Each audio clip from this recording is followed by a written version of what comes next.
저희 집에 둘째 아들이 축구를 좋아합니다. 그런데 축구를 좋아한다고 아무 데서나 공을 뻥뻥 차지 않습니다. 다른 사람에게 피해를 주고 잘못하면 본인도 다칠 수 있기 때문이죠. 제한된 공간 같지만 풋살장 안에 들어가서 골대도 있고 선도 그어져 있고 그물도 쳐져 있는 곳에서 축구를 해야 재밌습니다. 더 안전하고 더 행복하죠. 우리의 삶에 울타리가 필요 없는 것처럼 느껴지지만 오히려 울타리가 있는 것이 좋습니다. 울타리는 여기까지가 안전하다, 여기까지 가는 것이 행복하다 하는 것을 알려주기 때문입니다. 경계선과 울타리는 우리의 삶을 지켜주는 것이죠. 우리의 삶이 하나님께서 그어주신 가정적, 사회적, 국가적인 경계선들이 있는 모습을 보게 됩니다. 이러한 경계의 존중은 평화로운 삶에 굉장히 필수적인 것이죠. 서로의 경계를 지킬 줄 아는 것이 의로운 것이고 경계를 어기는 것은 악한 것입니다. 오늘 본문에서는 여러 영역에서 선을 넘는 사람들이 나옵니다. 그 결과 하나님의 심판과 불행을 겪게 되죠. 하나님이 우리에게 그어주신 거룩한 경계선은 무엇일까요? 그리고 그 선을 지키는 것이 왜 축복일까요? 오늘 말씀을 통해서 함께 나누려고 합니다. 첫 번째로 자족의 선이 있습니다. 형제 이웃 간에 지켜야 할 경계입니다. 12절에서 28절 말씀인데요.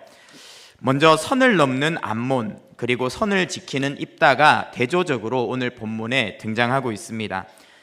선을 넘은 사람은 암몬 왕입니다. 암몬 왕은 군대를 끌고 몰려왔어요. 이스라엘이 살고 있는 길르앗이 자기네 땅이라고 우깁니다.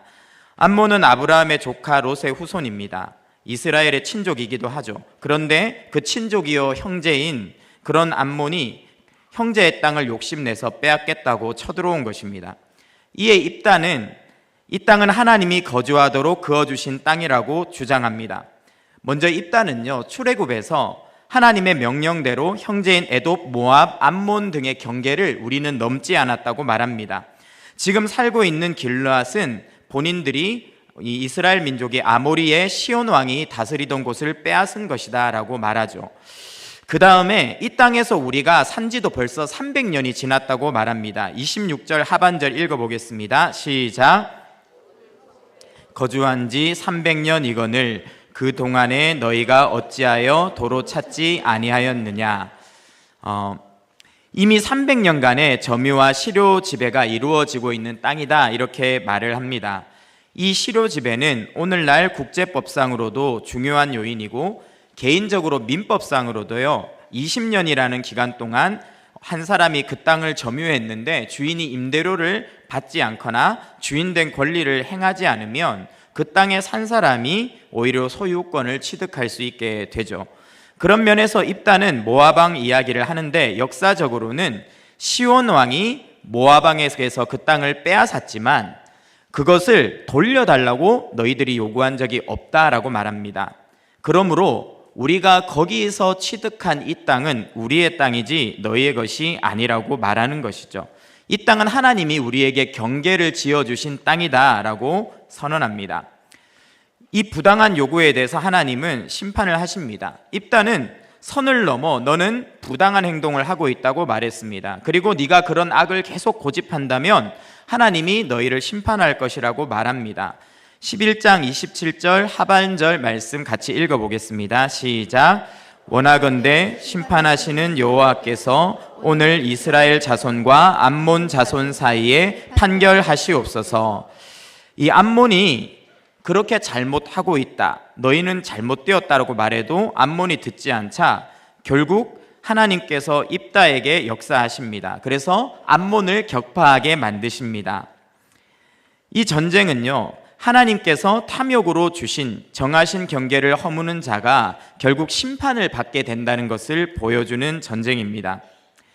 두 번째로 우리가 배우는 교훈이 있습니다. 그것은 선을 지키는 것이 정당한 것이고 선을 넘는 것은 악하다는 것입니다.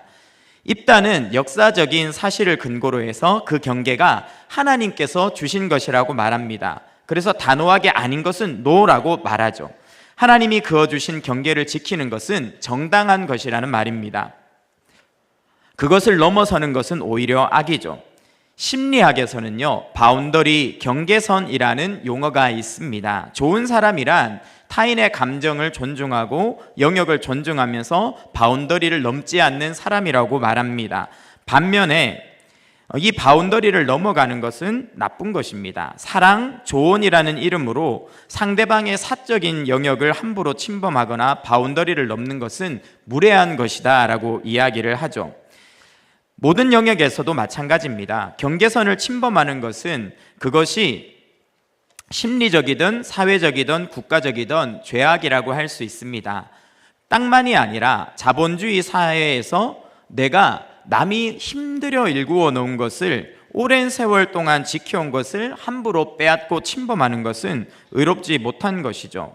어떤 업종이 잘 영업이 되고 있는데 그 옆에 동일한 업종으로 가게를 내어서 생존권을 위협하는 것은 상도덕에 어긋나는 것입니다. 타인의 아이디어와 기술을 함부로 훔치는 것도 경계를 넘는 것이죠. 세 번째입니다. 탐욕으로 경계를 허물면 심판을 받게 됩니다. 오늘 본문에서는 이 암몬을 통해서 길르앗을 징계하시는 손길 속에 숨겨준 중요한 교훈이 있습니다. 그것은 탐욕으로 경계를 허물면 심판을 받는다는 것입니다. 하나님은 먼저 이스라엘에게 지파별, 가문별, 족속별로 땅을 분배해서 거주의 경계를 정해주시고 지계석을 함부로 옮기지 못하도록 하셨어요. 잠언 23장 10절 말씀입니다. 읽어보겠습니다. 시작. 옛 지계석을 옮기지 말며 고아들의 밭을 침범하지 말지어다. 무슨 말입니까? 하나님께서 주신 경계가 있다는 거죠. 심지어 돈이 없어서 어떤 사람이 자기 땅을 담보로 내줬더라도 하나님은요, 그 경계를 회복하기 위해서 희년이 되면 다 돌려주라고 하셨습니다. 그렇게 해서 부의 편중을 막고 서로 공정할 수 있도록 제도적인 장치를 마련하신 것이죠. 그런데 우리가 앞에서 살펴본 바처럼 길르앗의 사사인 야일이요, 이것을 어겼어요. 자기 아들들에게 성읍 30개를 줘서 하봇 야일이라는 그런 이름을 만들었습니다. 이것은 이미 그가 자신의 경계를 넘어서 동족들의 다른 소유를 침범한 것을 보여줍니다. 그래서 하나님은요, 그 탐욕에 대해서 악몬 왕을 보내심으로 심판의 징계를 내리시는 것이죠. 지금까지 외세의 침략은 주로 약탈하거나 무엇인가를 가져가는 것이었어요. 그런데 땅을 내놓으라는 것은 여기서 처음으로 등장합니다. 왜냐하면 너희가 탐욕으로 남의 땅을 침범했으니 나도 너희에게 똑같이 벌하겠다는 것이죠. 탐욕의 괴물인 암몬 왕을 보내서 심판하시는 것입니다.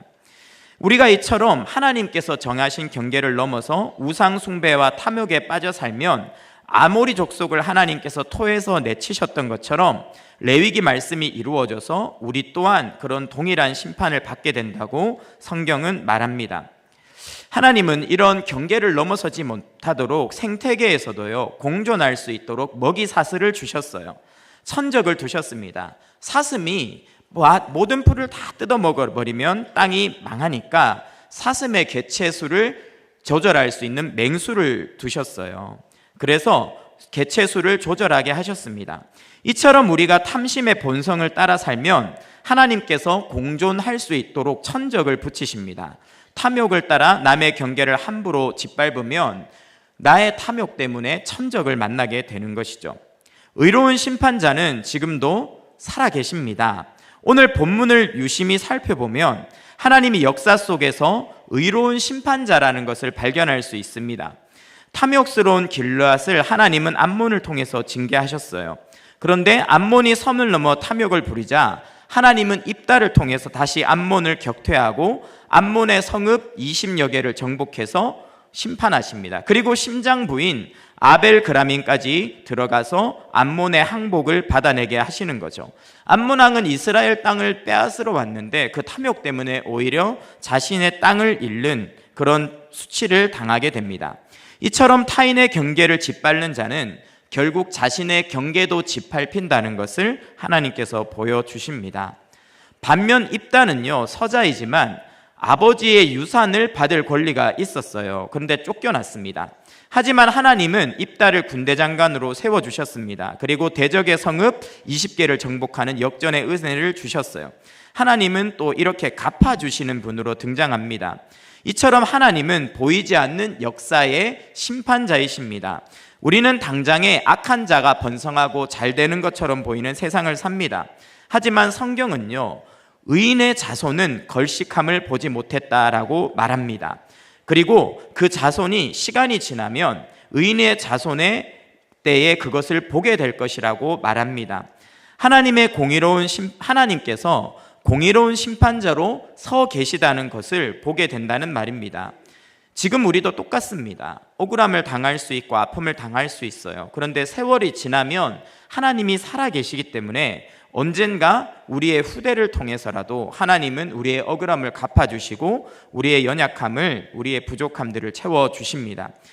우리는 탐욕을 제어하고 하나님의 뜻에 순종하는 삶을 살아야 합니다. 남의 영역을 탐내고 내가 가진 것을 막 마음대로 휘두르면 그 가진 것마저 잃게 되지만, 하나님이 정하신 경계 안에서 자족하며 공의를 지키는 자에게 하나님은 방패가 되어 주시는 것이죠. 진정한 신자의 삶은 정욕대로 확장하는 것이 아닙니다. 다른 사람의 경계를 지켜주고 공존하는 것이 믿음의 사람들이 살아야 할 삶인 것이죠. 우리는 늘 보이지 않는 심판자인 하나님 앞에서 사업도 하고 인간관계도 맺으며 삶도 살아내야 합니다. 우리 교회도 마찬가지입니다. 우리만 무한히 성장하려고 해서는 안 되죠. 이웃 교회와 공존하고 함께 성장하는 길을 늘 고민해야 됩니다. 개척교회를 도와야 하고요, 분립개척을 끊임없이 함께 해나가면서 한국교회의 생태계를 세우는 일을 해야 합니다.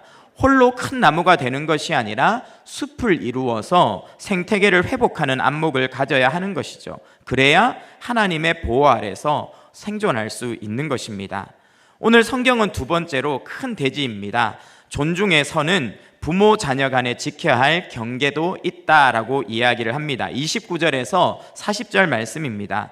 이어서 나오는 사건은 부모 자녀 간에 지켜야 될 경계선의 교훈을 보여줍니다. 먼저 부모가 자녀에게 지켜야 할 경계선이 있다는 것을 오늘 성경은 말씀하고 있습니다. 암몬과의 전쟁을 앞둔 입다는요, 하나님께서 승리를 주시면 나의 집에서 가장 먼저 나를 영접하는 자를 하나님께 드리겠다고 소원을 합니다.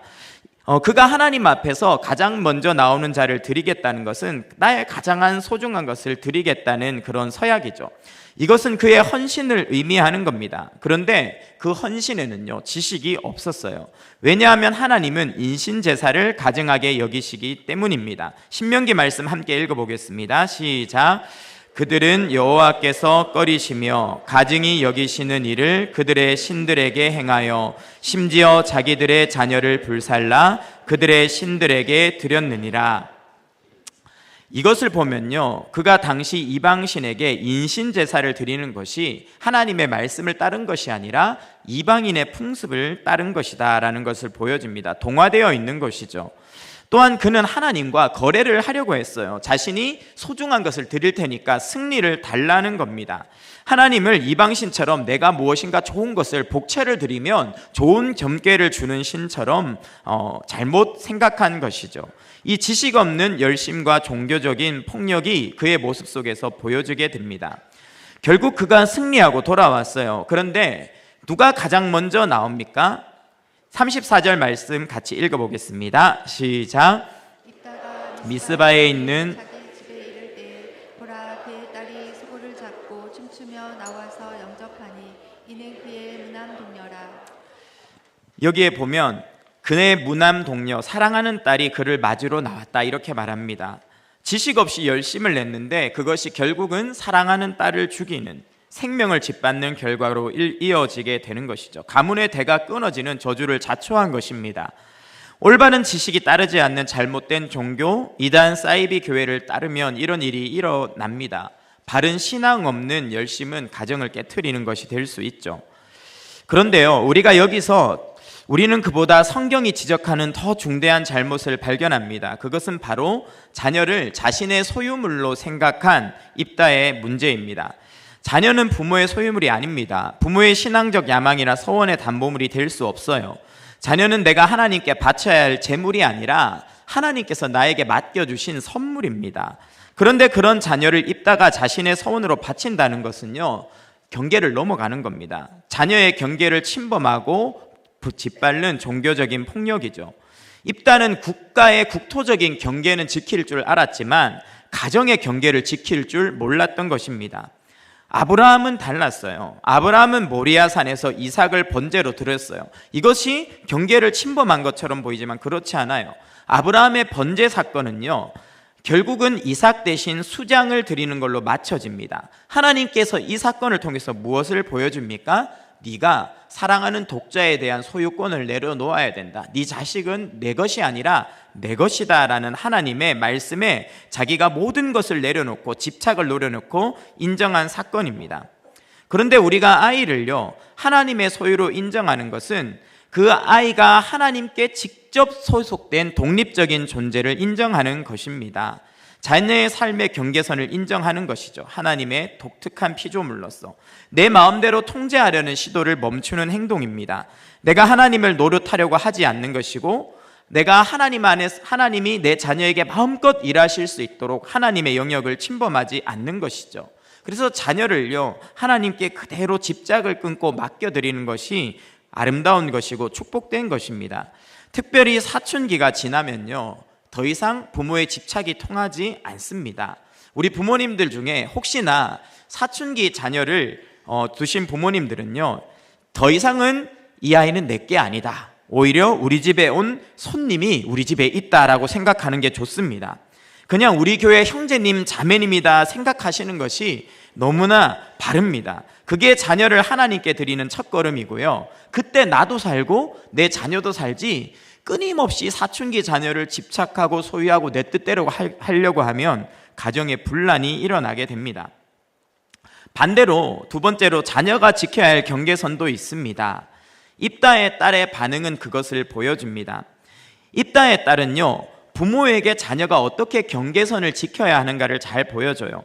아버지의 소원을 들은 입다의 딸은요, 아버지의 말씀에 순종하겠다고 합니다. 그러면서 산에 가서 2달 동안 친구들과 애곡하겠다라고 말합니다. 37절 말씀 읽어보겠습니다. 시작.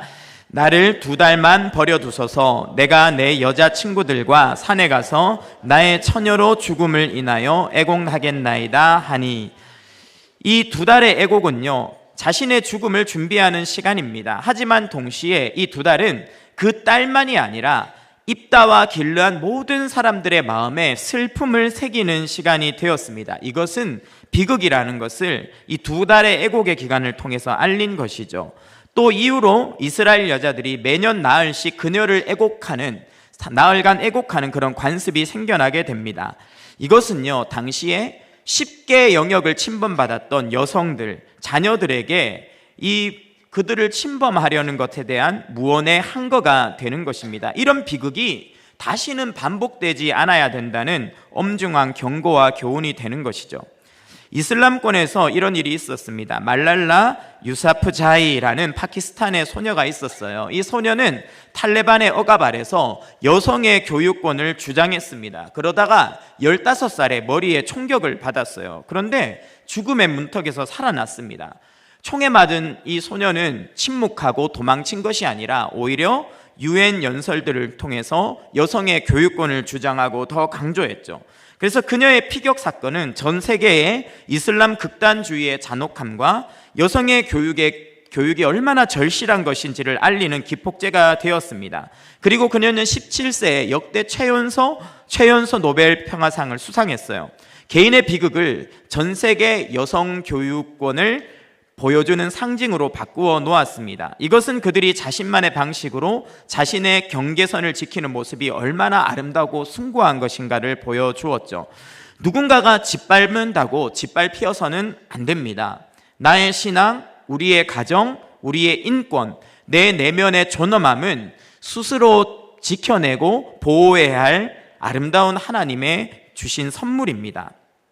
그리고 이 딸은요, 동시에 하나님의 그 말씀, 그리고 그 아버지가 하나님 앞에서 서원한 그 무게를 인식하는 모습을 보여줍니다. 36절 말씀 읽어보겠습니다. 시작. 딸이 그에게 이르되 나의 아버지여, 아버지께서 여호와를 향하여 입을 여셨으니 아버지의 입에서 낸 말씀대로 내게 행하소서. 입다는 권위를 남용했지만 딸은 그 권위의 무게를 인식하고 순종했습니다. 그 죽음을 받아들입니다. 이 말은요, 결코 오늘날 자녀가 부모의 잘못된 서원, 잘못된 가르침에 무조건 순종해라, 이런 것은 아닙니다. 자녀는 부모의 잘못된 서원을 행하지 않을 권리가 있어요. 그리고 성경도 잘못된 서원은 취소할 수 있다고 보장하고 있습니다. 자녀가 부모의 잘못된 말에 다 순종할 필요는 없는 것이죠. 그러나 부모와 뜻이 다르다고 또 옳지 않다고 해서 공경하는 태조마저 잃어버리는 것은 선을 넘는 것입니다. 부모가 실수한다고 부모를 멸시하는 것은 선을 넘는 것이죠. 하나님이 세운 권위자가 다 잘하는 것이 아닙니다. 그렇다고 하나님께서 그 권위자에게 주신 권위를, 그 질서를 무시하고 무례한 태도를 가진다거나 함부로 침범하는 것은 선을 넘는 것입니다. 요즘은요, 부모가 자녀를 낳았으니 길러야 할 의무가 있고 자녀는 태어난 것은 태어나겠다고 요청한 적이 없기 때문에 부모가 자신을 위해 치른 희생에 대해서 갚을 의무가 없다라고 가르칩니다. 부모의 사랑은 숭고한 희생이라기보다는 자신의 유전자를 후대에 남기기 위한 생물학적인 프로그램일 뿐이다 라고 말해요. 오늘날 심리학은요, 부모의 희생에 감사하고 갚아야 하는 마음을 가져야 한다는 가르침은 부모에 의한 가스라이팅이라고 말합니다. 그래서 여기서 벗어나는 것을 우리의 마음을 치유하는 핵심이라고 말해요. 1989년 유엔 아동 권리 협약 이후 양육은 아동이 마땅히 누려야 할 천부적인 권리로 재정의가 되었습니다. 내가 마땅히 받아야 될 권리인 거죠. 마치 우리가 열심히 일했으면 월급을 받은 이후에 사장님한테 절하거나 특별히 감사를 드리지 않아도 별 문제가 없는 것처럼 자녀들도 그렇다는 겁니다. 돌봄받은 권리를 받았기 때문에 부채감을 가질 필요가 없다는 것이죠. 물론 부모가 자녀를 양육하고 돌보는 것은 의무입니다. 그런데 의무라고 해서 감사해야 할 이유가 사라지는 것입니까? 화재 현장에서 소방관이요, 목숨을 걸고 한 사람을 구했어요. 자기가 화상을 입기도 하고 다치기도 하면서 생명을 잃을 각오를 하고 생명을 구했습니다. 그런데 구조받은 사람이 당신은 월급을 받고 할 일을 다 했으니 저는 전혀 고마워할 필요가 없는 게 마땅한 겁니다, 이렇게 말한다면 다음부터 소방관이 어떻게 하겠습니까? 다시는 불길에 뛰어들고 싶은 마음이 들지 않을 것입니다. 그냥 멀리 서가지고요, 물이나 뿌리면서 나는 월급 받고 요만큼만 하면 돼, 나는 목숨을 안 걸어도 돼, 이렇게 할 것입니다. 만약에 부모가 우리에게 이렇게 말한다고 생각해 보십시오. 그건 그냥 당신의 의무입니다. 그냥 잠을 줄이고 때로는 자녀 때문에 목 먹기도 하고 자녀를 위해서 희생하는 것은 부모의 당연한 의무이지 제가 거기에 대해서 감사할 필요는 없습니다 라고 말한다면, 그건 당신의 본능대로 행동하는 것일 뿐입니다 라고 말한다면 그것은요, 선을 넘는 것이죠. 부모의 사랑이 단지 유전자 복제 본능이라면 자녀를 위해서 목숨을 버리는 부모의 희생은요, 입양한 자녀를 위해서라도 자신의 모든 것을 내어주는 헌신은요, 중증 장애가 있는 자녀를 끝까지 포기하지 않고 눈물을 흘리는 부모의 사랑은 어떻게 설명을 할 수가 있겠습니까? 타인의 수고를 인정하고 응답하는 것은 성숙한 것입니다. 그런데 부모에게조차도 감사하지 못한다면 누가 그와 함께 하려고 할까요? 그런 자녀가 사회에서는 감사할 줄 알게 될까요? 윗사람에게 사랑받는 자녀로 자라게 될까요? 내가 받는 것은 당연하고 갚을 필요가 없다는 것은요, 너무나 그 자녀에게 치명적인 약점이 될 것입니다. 나는 태어나게 해달라고 한 적이 없다는 논리는요, 생명의 주인이 되신 하나님께도 오만합니다. 생명은 하나님께서 주권적으로 주신 것이라고 성경은 말하고 있어요. 시편 말씀 같이 읽어보겠습니다. 시작. 내 형질이 이루어지기 전에 주의 눈이 보셨으며 나를 위하여 정한 날이 하루도 되기 전에 주의 책에 다 기록이 되었나이다. 뭐라고 이야기합니까? 하나님께서 나를 어머니의 태 속에서 존재하게 하신 주권자라고 이야기를 합니다. 그래서 내가 언제 낳아달라고 했냐라는 것은요, 하나님께 왜 나를 존재하게 했느냐라고 항변하는 것과 같아요. 결국 현대 심리학의 가르침에 없는 것이 있습니다. 바로 하나님입니다. 부모의 양육을 당연한 의무로 여기고 감사할 줄 모르는 것은 성경이 말한 말세의 특징의 하나일 뿐입니다. 디모데후서 말씀 읽어보겠습니다. 시작. 너는 이것을 알라. 말세에 고통하는 때가 이르러 사람들이 자기를 사랑하는 불쌍하며 부모를 거역하며 감사하지 아니하며. 네, 성경이 분명하게 이렇게 이야기하고 있습니다. 말세에 심판받을 특징일 뿐이다. 입다의 딸이 보여준 것처럼 비록 부모가 실수할지라도 그 부모의 권위를 존중하는 것은 마땅합니다. 부모의 불완전함에도 불구하고 그 권위를 인정하는 것은 궁극적으로 하나님의 권위를 인정하는 것이기 때문입니다. 부모는 하나님이 아들을 내어주신 사랑을 우리에게 베풀어 주셨어요. 그 하나님의 사랑을 기억하면서 자녀를 내 소유로 삼으려는 집착을 내려놓고, 자녀는요, 하나님이 부모를 통해 베푸신 은혜를 기억하며 하나님을 경외하는 법을 배워야 합니다. 이렇게 선을 지킬 때 그 가정이 바르게 서게 되죠. 세 번째입니다. 포용의 선에 대해서 오늘 성경은 이야기하고 있습니다. 공동체가 지켜야 할 경계선입니다. 마지막으로 12장에는 에브라임 지파가 입다에게 와서 시비를 거는 장면이 나옵니다. 이전에 기드온에게 와서는 왜 우리를 안 불렸냐고 시비를 걸었는데요, 에브라임이 이번에는 더 폭력적인 태도로 나와요. 기껏 전쟁이 다 끝났는데 수만 명의 군대를 끌고 요단강을 건너서 길르앗 입다에게 찾아온 거예요. 그러면서 왜 자기들을 안 불렸냐면서 다그칩니다. 싸움을 겁니다. 근데 입다가 어떻게 말합니까? 내가 언제 안 불렸냐는 거예요. 나는 너희를 불렀다는 겁니다. 12장 2절 읽어보겠습니다. 시작.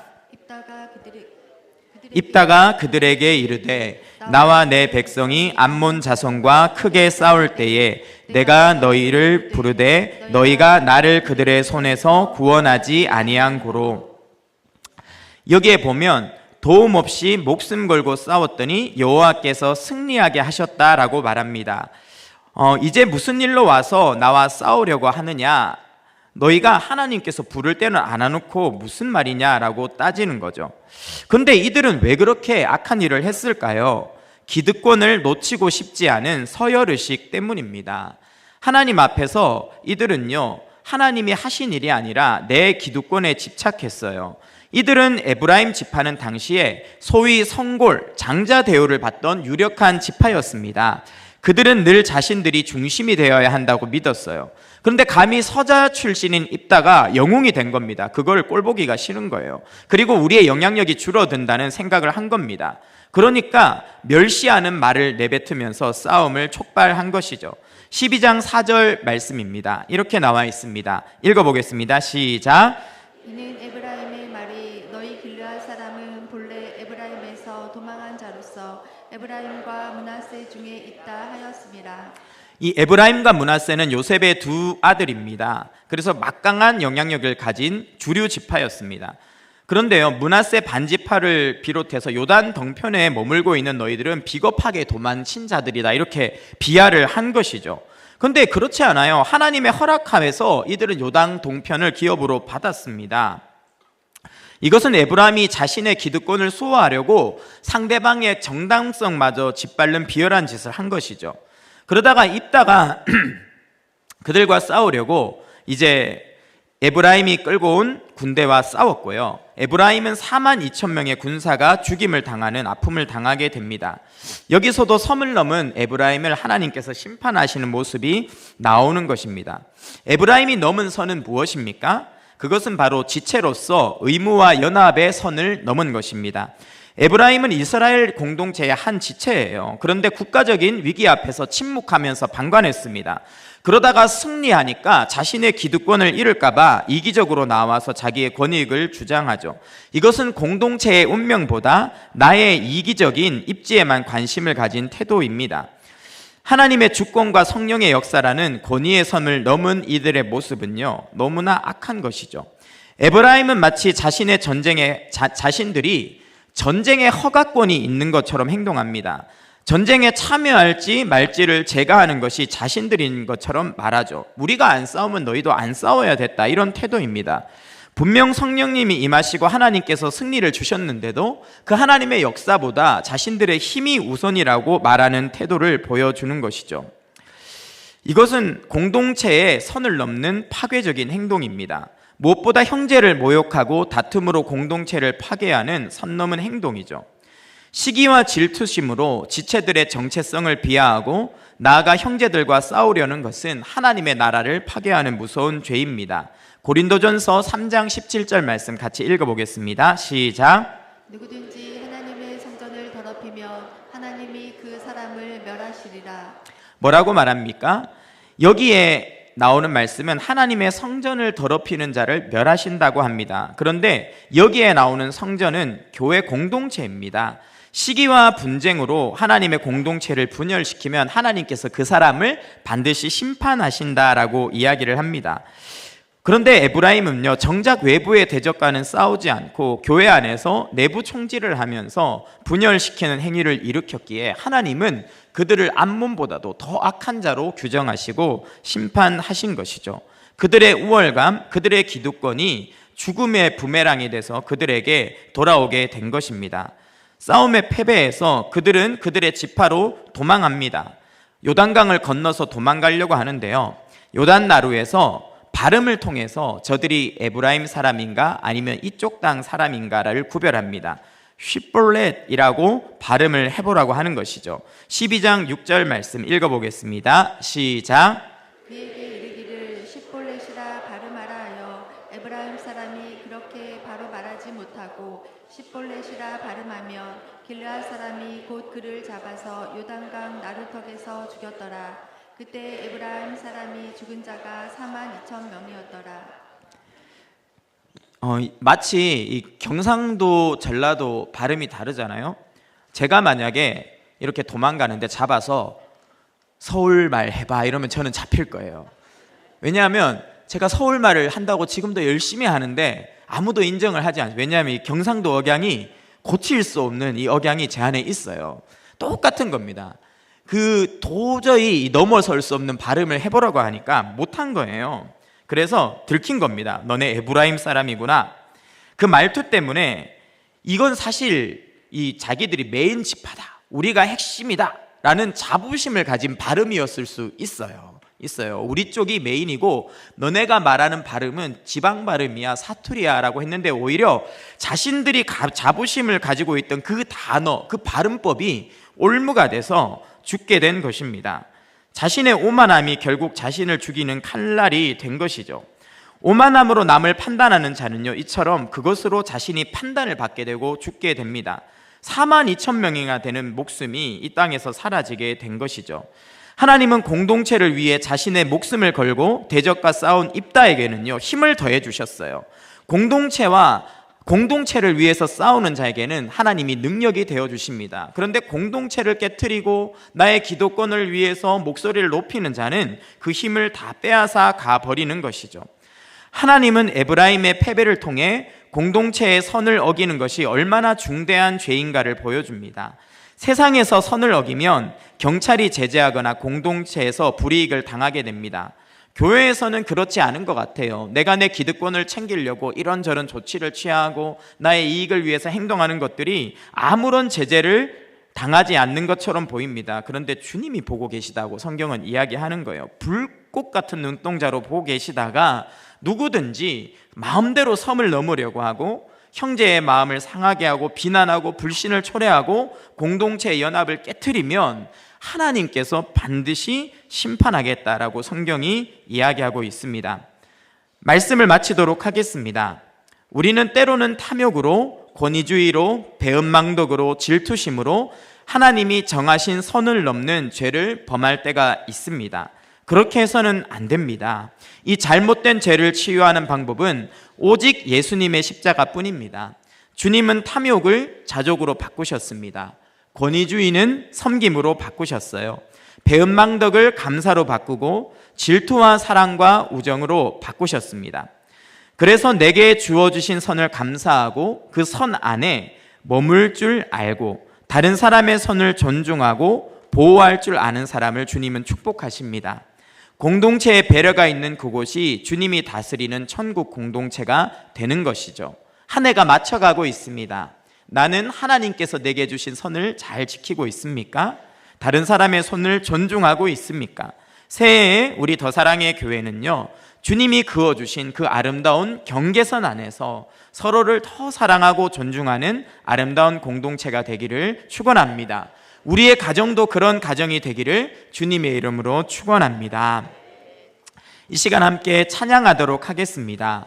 주님 말씀하시면 주님 제가 거기까지 나아가겠습니다. 주님 주님의 뜻이 아니라고 하면 저는 거기서 멈추겠습니다. 내가 가고 서는 것 주님의 뜻 안에, 말씀의 선 안에 있게 하겠습니다. 우리 이 시간 하나님 앞에 같은 마음으로 찬양하며 나아가겠습니다.